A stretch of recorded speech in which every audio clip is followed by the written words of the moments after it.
अभी तो पैर में गोली लगी है, अभी तो छाती में लग जाती तो अभी रोने वाले भी आ जाते। अभी कुछ पार्टियां के हाय हाय मार दिया। बेदर्दी से आप मेरे भाई को मार देते हैं और उसके बाद एनकाउंटर कर भी दिया आपने, क्या वो वापस आ जाएगा?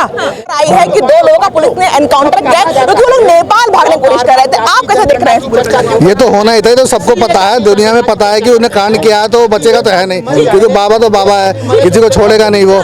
पर ये आप ये देखो ये देश जा किस तरफ रहा है। जहां मुस्लिम संख्या बढ़ती जा रही है वहां केवल आतंकवादी बच्चे पैदा कर रहे हैं, आतंकवाद बना रहे हैं, बांग्लादेश पाकिस्तान से घुसपैठ हो रही है। ये धीरे धीरे आप देखना, ये धीरे धीरे देश बर्बाद की तरफ जा रहा है। ये तो मोदी जी है जिसकी वजह थोड़ा ब्रेक लगा पड़ा है। ये तो मुस्लिम संख्या जहां बढ़ जा रही है ना, वहाँ दूसरे धर्मों को रहने नहीं दे रहे हैं, ना ही रहने देंगे। ये तो कहने की बात है, डिबेट की बात है कि यहाँ एकता भाईचारा। आप कश्मीर देख लीजिए, किसी देश का हिस्सा है वो, कितने % गैर इस्लामिक लोग रहते हैं। आप रह लोगे? नहीं रह पाओगे आप बेशक कांग्रेस के आदमी होंगे, चाहे वो भी जानता है कि वो रहने नहीं देंगे। योगी आदित्यनाथ इनकी नस जानता है कि हाँ भैया ये इनमें एक कमी और है। जिसके घर में 8 से 10 बच्चे हो ना, 7 बच्चे, उसका एक बच्चा क्राइम करता है ना, उसको 5 बच्चों को गोली मारो। मैं बता रहा हूँ, 5 बच्चों को गोली मारो तो वो क्राइम देखो कम बंद कर देगा, क्योंकि एक टारगेट होता है इनका। भाई तुम तो 7-8 बच्चे हो, किसी का भी 7-8 बच्चे हो, तुम एक मर जाओगे।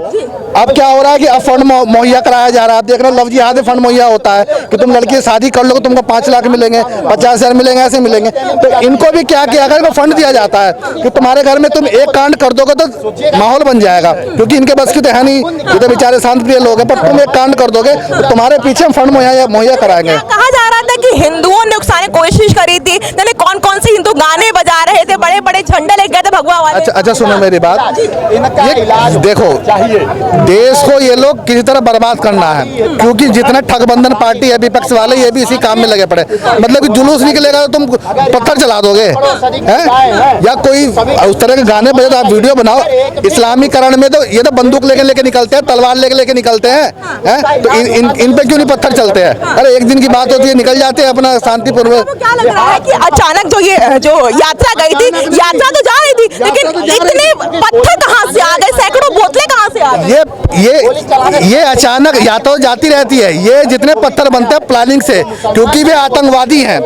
बच्चे माँ, ये छोटे छोटे बच्चे भी है ना, वो भी एटम बम है, उनको बच्चा मत कहिए, बम है बम।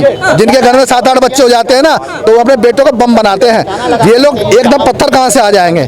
पत्थर लेकर के पथराव कर देना, ये कहाँ की और कोई धर्म तो करता नहीं है, ना सिख करता ना ईसाई करता है। हमारे घर में ह्यूमैनिटी सिखाई जाती है, इंसानियत सिखाई जाती है। ये तो कहने की बात है मैडम, कभी किसी धर्म ने पत्थर नहीं मारा, ठीक है ना। केवल एक ही धर्म है जो हमें पत्थर मारने भी सिखाया जाता है, ठीक है। अब मदीना में भी चले जाओ, वहाँ ही पत्थर ही मारा जाता है, कहीं पत्थर से ये लोग एक्टिव है। मोदी जी या योगी जी इनका यही इलाज है। पर ये अपने जो दोगले लोग हैं ना, यही देश का नाश कर रहे हैं।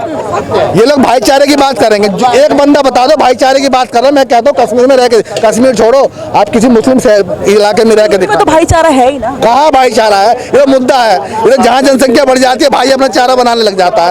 यही होता है। एक जुलूस बता दीजिए कहीं भी, एक जगह कोई भी यात्रा निकल रही हो, कहीं भी कहीं ना कहीं दंगा होगा। मुसलमानों पे कभी किसी पथराव किया है?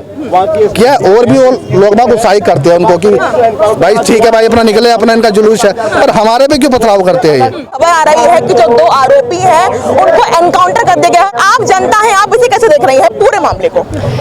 देखिए, बहुत ही दुखद मामला है पूरा बहराइच का। मेरे हिंदू भाई कब तक मरते रहेंगे, कब तक कटते रहेंगे, कब तक उनके साथ ये वायलेंस होता रहेगा? वैसे हम हमेशा बोलते हैं कि हम 21वीं सदी में रह रहे हैं, ये हिंदू राष्ट्र है। कैसा हिंदू राष्ट्र है ये, जहां हिंदुओं को ही टारगेट किया जाता है और मारा जाता है? और कब तक मारते रहोगे?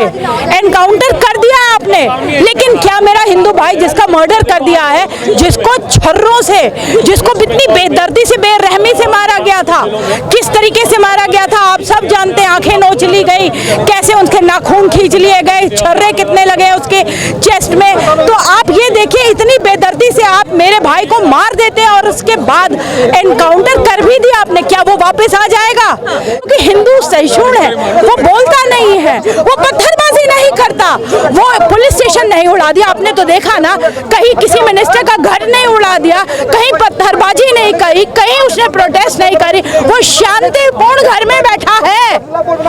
सिर्फ टीवी डिबेट हो गए 2-4, या अभी आप यूट्यूबर्स के साथ बात कर लीजिए, बस बात खत्म हो गई। उसके अलावा क्या होता है? कुछ नहीं होता। अगर उनको तिहाड़ जेल में भी या किसी और जेल में भी भेज दे, वहाँ पे भी बिरयानी खाते हैं। आप कैसी सजा की बात कर रहे हैं? मैं ऐसी सजा की बात कर रही हूँ जिसमें उन्हें सबसे पहली बात तो फास्ट ट्रैक कोर्ट में जल्द से जल्द ये मुकदमा जाए, और जो भी सजा है वो 6 महीने में मिल नहीं जानी चाहिए। उसके जो भी उसने जुर्म किया है उसके हिसाब से लाइफ इम्प्रिजनमेंट मिलनी है, फांसी मिलनी है, क्या सजा मिलनी है ये तो उनका तय करेंगे जज साहब। लेकिन क्या होता है, सालों साल लग जाते हैं और justice delayed is justice denied. हम जस्टिस जस्टिस जस्टिस, गोपाल भाई को जस्टिस मिलनी चाहिए। झंडा फहराएं, गाने गाएं, कुछ भी गाएं, क्या उससे उनकी मौत कर देंगे? आप उन्हें मार डालेंगे, क्या इसको जस्टिफाई किया जा सकता है? झंडा फहराना या झंडा हटाना कोई इतना बड़ा अपराध नहीं है कि आप किसी को मार देंगे। आपको वो मार दे, आप तो क्या आपको वही बात आप कहेंगे? आपके बेटे को मार दीजिए, किसी के घर का चिराग है, किसी का पति, किसी का पिता था, आप कैसे किसी को मार सकते हैं? जब आप लाइफ दे नहीं सकते तो आप लाइफ ले कैसे सकते हैं? बहुत बड़ा अपराध है और इस अपराध को कोई क्षमा नहीं मिलेगी। देखिए, तमाम सवाल पैदा होते। ये बात हो रही थी कि जो हिंदू लोग थे वो मुसलमान की गली से निकल के जा रहे थे, इसलिए हुआ। हमें समझ में नहीं आता है कि ये कब तय हो गया कि ये हिंदू की गली है, मुसलमान की गली है, ये कब से इस भारत में हो गया? यही तो मैं कह रही हूँ। ये जो असामाजिक तत्व होते हैं वही ऐसी बातें फैलाते हैं कि ये हिंदू की गली है, मुसलमान की गली, जो षड्यंत्र रचते हैं कि अब हमने मारना है, ताक लगा के बैठे होते हैं कि अब हमने ये आप सोच रहे हैं एक दिन का काम है, बड़े दिनों से ताक लगा के बैठे होते हैं और ऐसे लोगों को चिन्हित किया जाता है और उन्हें मार दिया जाता है, उन्हें अंजाम दिया जाता है। आपको क्या पता कितनी वाहवाही मिली होगी जिन लोगों ने, वाहवाही मिली होगी, बिल्कुल बहुत बहुत वाहवाही मिली होगी, पुरस्कृत किए जाते हैं ऐसे लोग। तभी तो धड़ल्ले से ऐसे माफिया बढ़ रहे हैं। मर्डर जिहाद बहुत बहुत ज्यादा चल रहा है इस देश में, इसकी रोकथाम सरकारों को ही करनी पड़ेगी और मुझे पूर्णतः विश्वास है कि न्याय जरूर मिलेगा।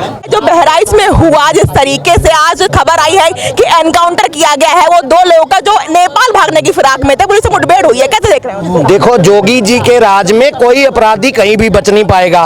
अभी तो पैर में गोली लगी है, अभी तो छाती में लग जाती तो अभी रोने वाले भी आ जाते। अभी कुछ पार्टियां के हाय हाय मार दिया।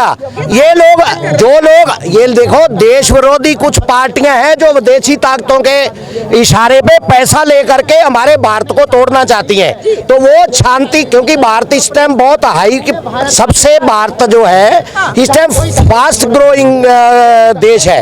ये वो नहीं चाहते भारत इतनी जल्दी तरक्की करे। उसको रोड़ा अटकाने के लिए, यहाँ दंगा कराने के लिए, देश को कमजोर करने के लिए ऐसे लोगों को चूज करते हैं। वो उनसे फंड लेते हैं, फंड लेकर के ऐसी चीजें करते हैं कि कहीं दंगा करा। ये स्पॉन्सर्ड है। वहाँ पहले पत्थर कैसे आ गए ना उस मस्जिद में, गोलियां कैसे आ गई, इसका मतलब ऑलरेडी स्पॉन्सर्ड है जी। सैकड़ों कांच की बोतलें, हाँ, वो ना, ये सामान कैसे आ गया भाई? वो अपनी जगह जा रहे थे, अपना जुलूस में जा रहे थे, कोई नहीं छेड़ते, उसमें पत्थर नहीं मारते तो क्या फायदा था? वो रोकते, उसको रोका तो उकसा रहे थे, गाने बजा रहे थे। जैसे कौन-कौन से पाकिस्तान गाने बजा रहे थे? सुनो मेरी, सुनो, यही चीज है। ये चीज उनको ही एक्सपोज करती है भाई। यहाँ के मुसलमान कहते हैं हम अपनी चॉइस से यहाँ पे रुके, हमारा भारत हमारा भी उतना है जितना हिंदुओं का है। तो भाई रुके तो गाना क्या बज रहा था कि पाकिस्तान को नेस्तनाबूद कर देंगे। भाई पाकिस्तान को नेस्तनाबूद कर रहा है भारत, तो तुम्हें क्या तकलीफ है? अगर तुम्हें इतना दर्द है तो चले जाओ पाकिस्तान, फिर यहाँ क्या कर रहे हो? यहाँ भी बहुत से गद्दार पड़े। ये चीज सरदार पटेल जो लो पुरुष थे उन्होंने बोली थी कि जो 90% जिन्होंने वोट किया था मुस्लिम लीग को पाकिस्तान चाहिए, वो यहाँ से गए नहीं। क्या एक दिन में दिल बदल गया? उन्हीं की औलादें यहाँ है। हम कहते हैं भारत मुसलमानों का भी मैं उनको सलूट करता हूँ जो यहाँ देशभक्त मुसलमान है, लेकिन जो गद्दार हैं उनको सोचना चाहिए अब उनकी नहीं चलेगी। अब वार का प्रतिकार होगा।